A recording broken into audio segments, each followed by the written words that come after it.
Few places stir the imagination quite like Monaco, a sovereign jewel where royal history meets Riviera glamour, where every golden hour feels steeped in legend. Set between the mountains and the sea, this storied enclave has, for generations, drawn those in pursuit of something more. More than luxury, glamour, more than time well spent, but a life lived beautifully. Hi, I'm Kirby Allison, and in this series, we step beyond the postcard. Together, we'll slip past the velvet ropes and into a world that few ever see. From timeless palazzos to private salons, we'll have the honor of meeting His Serene Highness Prince Albert II and the visionaries and icons who continue to shape Monaco's legacy. With exclusive access granted by the Société des Bains de Mer, together we'll explore the institutions that define this principality's mystique: the Casino de Monte Carlo, the Hôtel de Paris de Monte Carlo, and the debut of Dominique London's Monte Carlo Cigar Club, an exciting new chapter in a legacy of refinement. But what is it that makes Monaco so magnetic? How has it become a sanctuary for those who seek refinement, not just in how they live, but in how they savor time itself? Here, history whispers through gilded corridors. Here, tradition isn't remembered, it's lived. This is Monaco, where quality, craftsmanship, and tradition don't just endure, they flourish. And this is Monaco as you've never seen it before.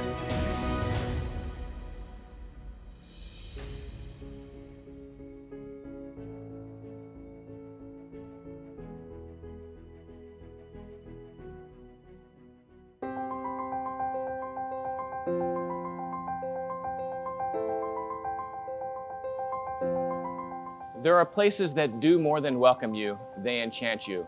And the Hôtel de Paris Monte Carlo is without question one of those special places. Since 1864, this Belle Époque masterpiece has been more than a destination. It has been a stage upon which history, glamour, and the legend have unfolded, where kings have dreamed, artists have dined, and magic has lingered long after the final toast. Conceived during the golden age of the Belle Époque by Francis Blanc, the masterpiece who turned Monaco into a beacon of opulence, the hotel was built on a singular belief that beauty, elegance, and the thrill of chance would draw the world's elite. And now another chapter begins. Just steps away, within the hallowed halls of the Casino de Monte Carlo, the Monte Carlo Cigar Club prepares to unveil its doors, a sanctuary for those who revere tradition, craftsmanship, and the art of savoring time itself. The Hôtel de Paris may have set the stage, but today I cross a far more exclusive threshold and into the hallowed sanctuary of the Monte Carlo Cigar Club. Brought to life by the Parisian design house Moinard Bétaille, the space bears their unmistakable signature: quiet elegance, perfect proportion, and restrained opulence. Every line, every texture, every surface has been meticulously considered. A private refuge for those who understand that the finest pleasures are never rushed, that time, when savored, is life's greatest luxury. And today, we step inside for the very first time.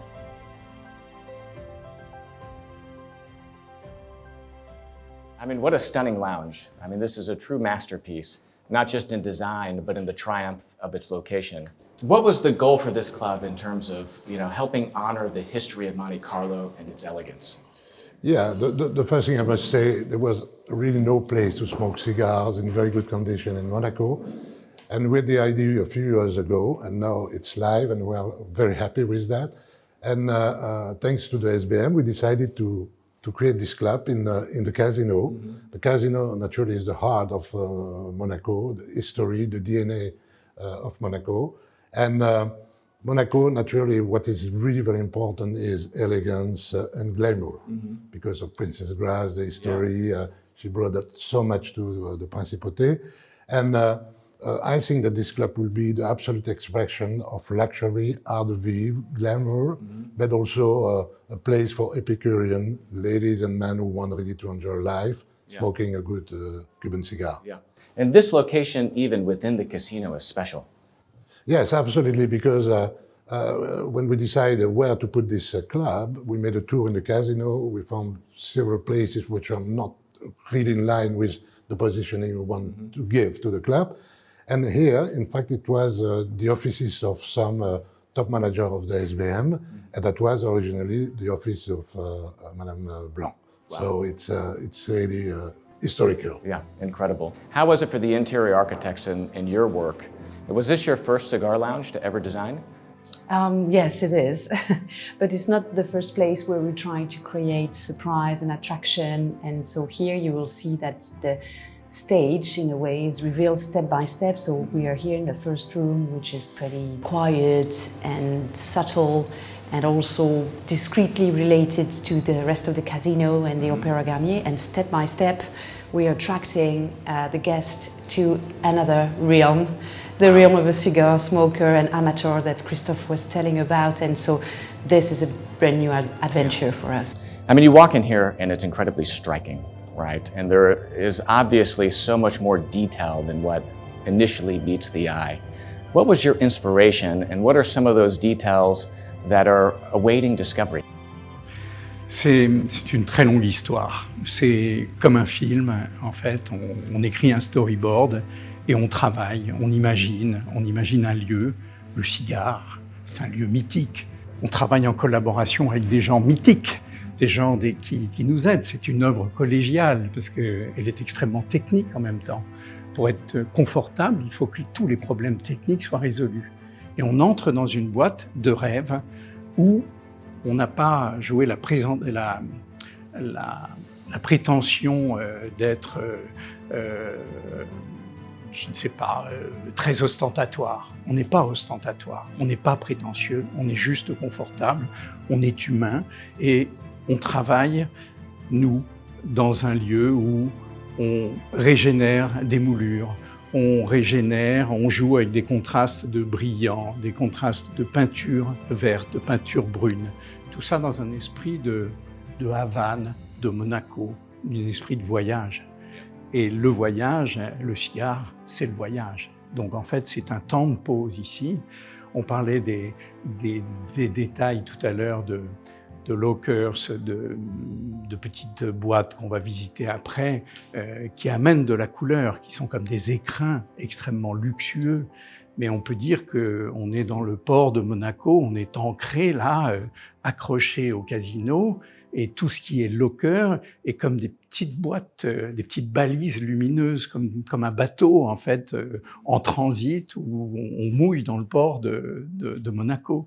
Et finalement, on retrouve l'attirance du soleil. Le soleil va rentrer. On pourra avoir le soleil du matin, le soleil de l'après-midi, le soleil du soir. On pourra passer des heures et des journées dans cet endroit. On ne verra pas le temps passer parce qu'il y a un réglage, une atmosphère, une qualité d'accueil et de confort qui est en dehors du temps. Et en fait, ici, c'est un moment hors du temps. Quand on est ici, on aperçoit le fumoir, qui est un salon formidable, avec un confort de sièges en cuir, des cendriers qui ont été dessinés spécialement pour les cigares, avec leurs proportions, avec leur poids, avec leur qualité. You know, there's so many different components to this experience. I mean, it's truly multifaceted. What was, in your opinion, you know, as someone who is looked to for their knowledge and expertise in cigars, that you thought was the most important component for you? The humidor, of course.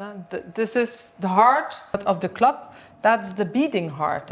Here are all those precious, beautiful handmade cigars that we will all enjoy. I will invite you to come into the beating heart of the club. I mean, Dominique, this is extraordinary. Beautiful, eh? I mean, I've seen many beautiful humidors, but this is, in some ways, almost overwhelming. I mean, the tall ceilings, all of these cigars set out, the beautiful high gloss finish on the wood. I mean, this really communicates that you're someplace special. Even the finishing to work with it, if you push it up, you see, to do the presentation of the cigars.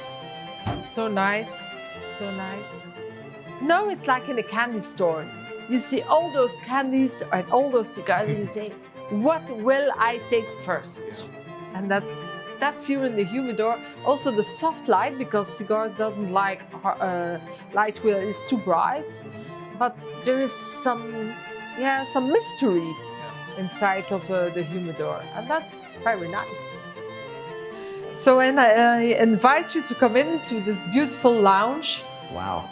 When you can admire the colors that you find back on the Malecon in Havana, the old green, the bronze, the wood, the orange. Amazing. I mean, this is absolutely stunning.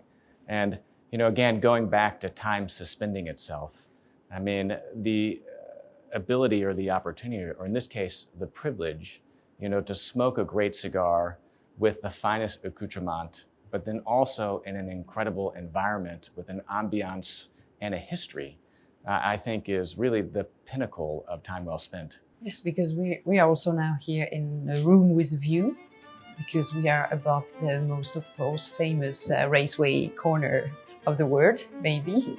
And so the balcony nature gives access to this beautiful view on the sea and on the corner. Rooms are related together for something smooth and fluent, where people can somehow see each other while being protected.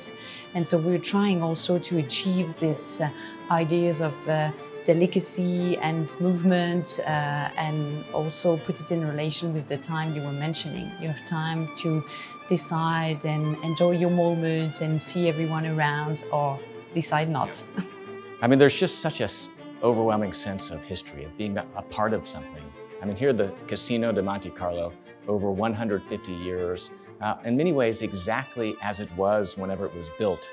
You know, Christophe, if someone that's very familiar with the history of Monte Carlo, what is it that you think might be a thread that connects this lounge and this ritual to that cultural heritage of this incredible place? This place is very special also because it was a private place of François Blanc. And you can imagine that everything started here, talking about the casino, and you can imagine him being here, smoking a cigar in front of the fireplace, and it's making this special too. Yeah. Because it's really the roots of the casino. Bruno, Claire, Dominique, Christophe, I must say bravo. I mean, this is really a triumph, a masterpiece. And as someone that's had the privilege of seeing a lot of very special places, I can't think of a more special, more magical, more mysterious place to enjoy a cigar. Thank you, Kirby. It was a pleasure with Dominique and everybody to have this conversation. Yeah, thank you. It's hard to leave a place like this. Every detail, every finish speaks to a level of artistry that's increasingly rare.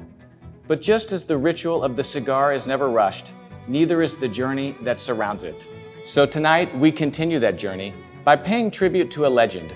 Nearly a century ago, Bentley's Wolf Bonato bet he could beat the blue train from Cannes to Calais, and he did. And in doing so, he created one of the greatest motoring tales ever told. And now we honor that spirit, not with speed, but with elegance, over dinner at one of the most iconic restaurants in all of France, Train Bleu. Well, it's as beautiful as you've been telling me. Le Train Bleu, here we are. I mean, it's amazing as we continue to explore the Casino de Monte Carlo, just how many hidden rooms there are that each in their own right are magical. There are many, many magical rooms. There are rooms that probably you have not seen, even, because we had through the decades all kind of players with their own. Players do have their habits. They are very superstitious, and the Casino of Monte Carlo, which does cousu and really tailored to the needs of our high rollers, really goes to a great extent to make sure that every single one of the players, in whatever he needs, wants, and prefers, is being served accordingly. We had this incredible journey in your Train Bleu, the Bentley. Can you talk a little bit about maybe how that vehicle relates to this restaurant and what Train Bleu was originally? Train Bleu, le restaurant ici au sein du casino. What means that we brought from Belgium a beautiful car, a Bentley with Le Train Bleu, and it is from 1949. and it was built to do a contest between Cannes and Calais with the train, and the car wins. And even the inside of the car, if you see here in the restaurant, the leather is the same like in the car. So it's really going back to that time, that period, and the experience of it. And here we are, just like in the train. I mean, it's a beautiful restaurant, and you know, SBM, of course, the Casino de Monte Carlo, you know, I think really does an exceptional job bridging the past with the present. You know, yesterday we were in La Salon Rose, which is a beautiful modern restaurant, and then here we are in La Train Bleu, which feels like I'm stepping back in time, you know, 50 or 100 years. I do think this is what luxury is really all about, which is luxury is about being able to display many facets. And some of them go back 163 years, and that are part of the story, and that makes what SBM is a true company that has been around for a very long time, making people, you know, offering them luxury, dream, and beauty.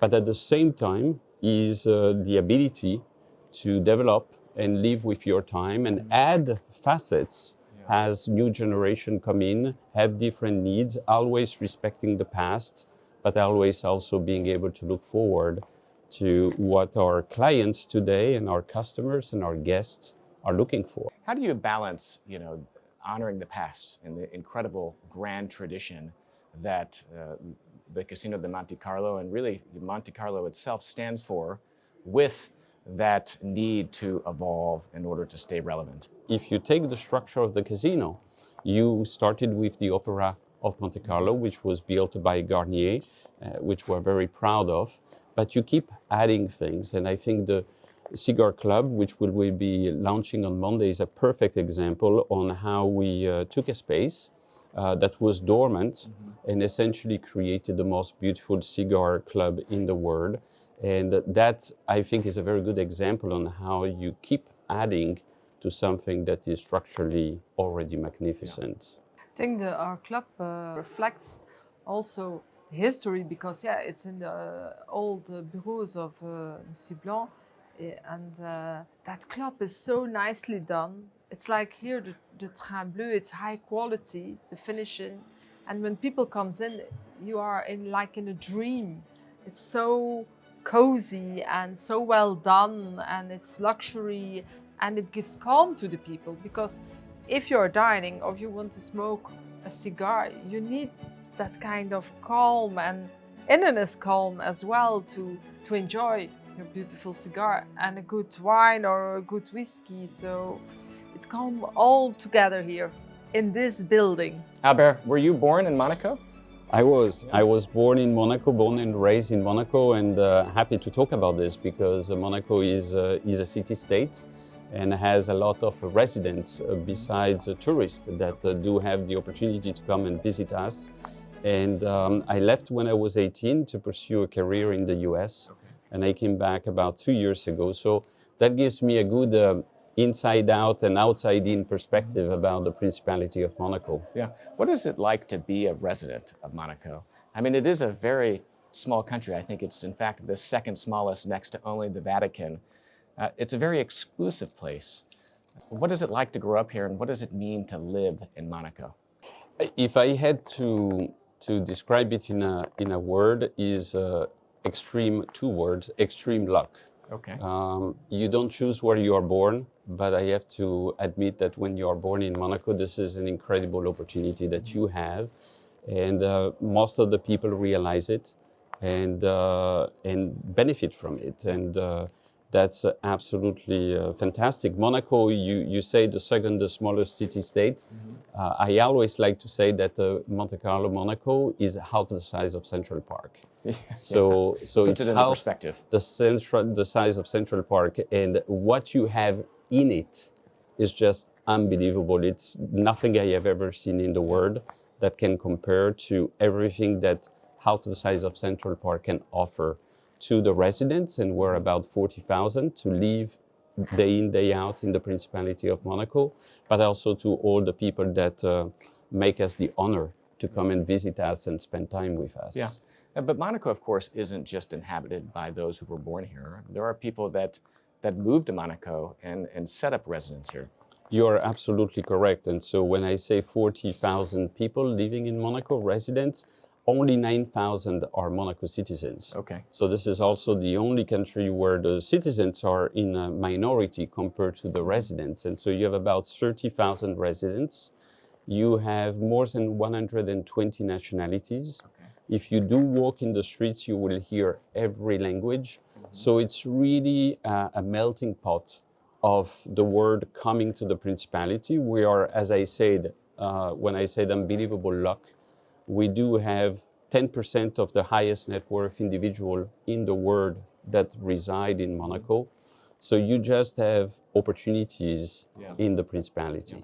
What is it, though, that you think sets Monaco apart, than say, Nice, which is, less than 45 minutes, down the street, still on the Côte d'Azur, beautiful coast, but nothing like this incredible city? Well, Monaco is a city-state. It's one of the oldest states in the world. The princely family have been reigning in Monaco for 700 plus years. Wow. So the first thing that you get is enormous stability. Mm-hmm.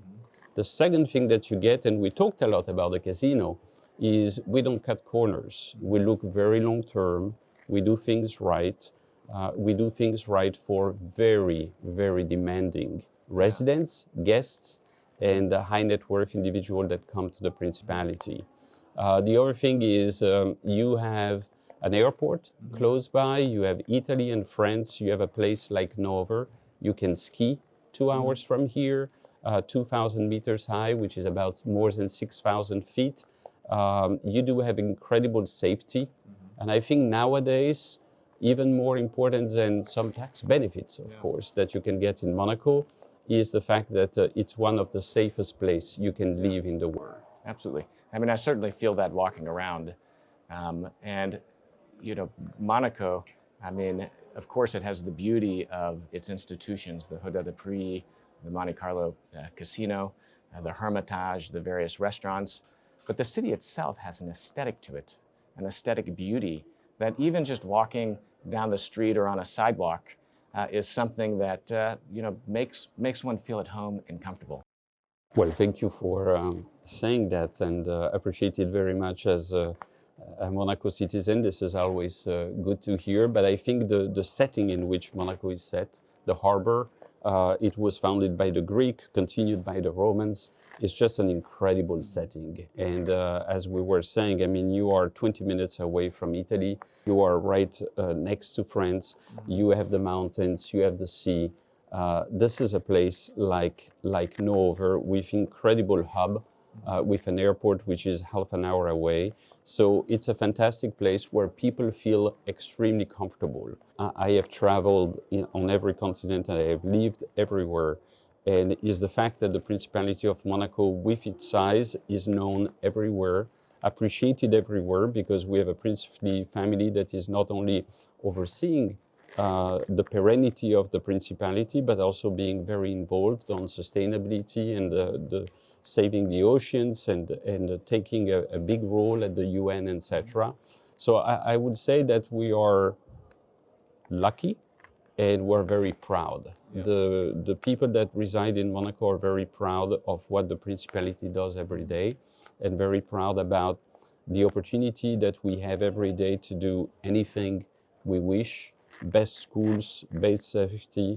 So I think that this is a place, I always ask, actually, that's a good question. When there is a new ambassador from a country, I always ask after 3 months, what is it that has impressed you the most since you arrived? And it's very, very satisfying. The thing they say always is, people here are nice. Yeah. Meaning, people here are nicer than anywhere else I was. And the reason is that I think we do have a country where people are proud to be in, people are cognizant of the luck they have.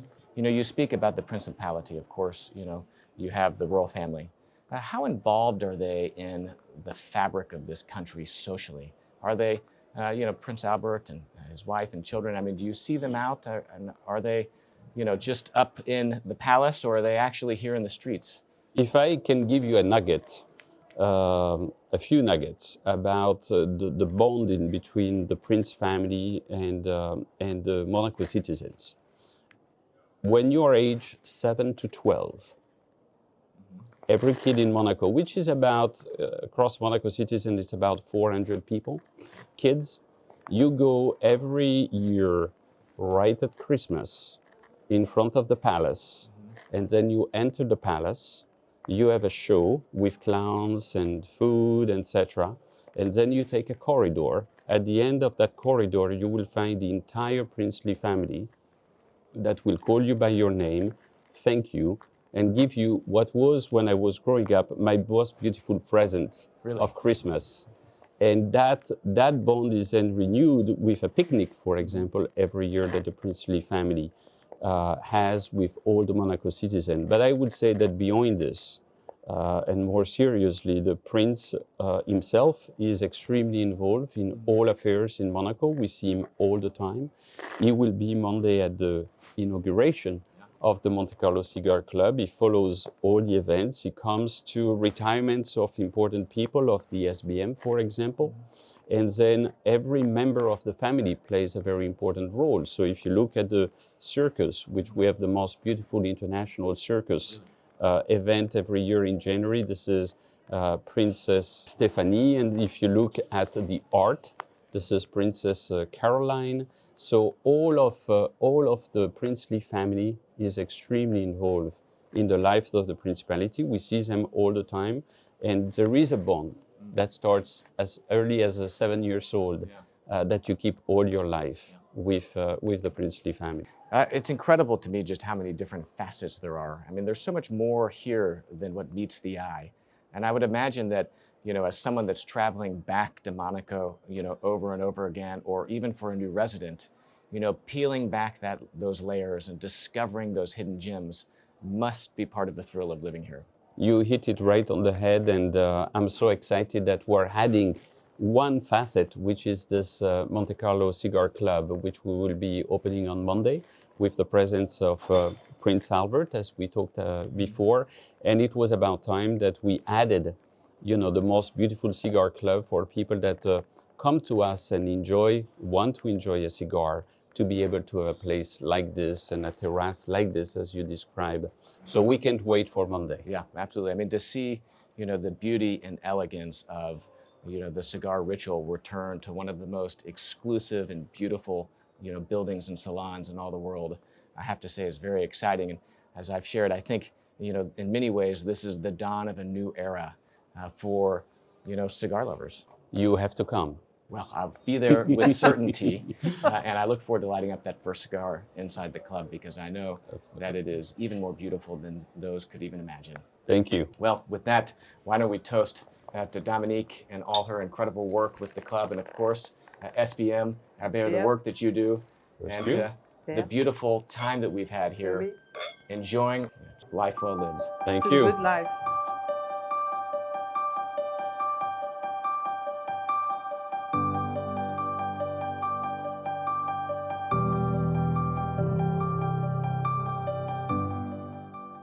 There's a certain magic to Monte Carlo at this hour, when the sun begins to set and the harbor lights begin to dance across the water. When Monaco's sovereign Prince Charles III granted Société des Bains de Mer the royal mandate to create a circle of the elite, this is what he must have envisioned. Not merely a playground, but a stage where history's most compelling acts would unfold. The Monte Carlo Cigar Club continues that legacy. Each leather chair prepared to welcome titans of industry and connoisseurs of life finer things, all drawn together by a sacred ritual of enjoying time well spent. What I've come to understand is that Monte Carlo doesn't simply preserve tradition, it elevates it. To step inside the Monte Carlo Cigar Club is more than a tour, it's a step inside perfection. And dinner at Le Train Bleu, with its quiet nod to the daring elegance of the Bentley Blue Train, was a reminder that true luxury isn't found in things. It's found in time well spent, in good company, and in the stories we carry forward. And tonight, I feel deeply connected to the past, to the present moment, and to the timeless rituals at the heart of it all.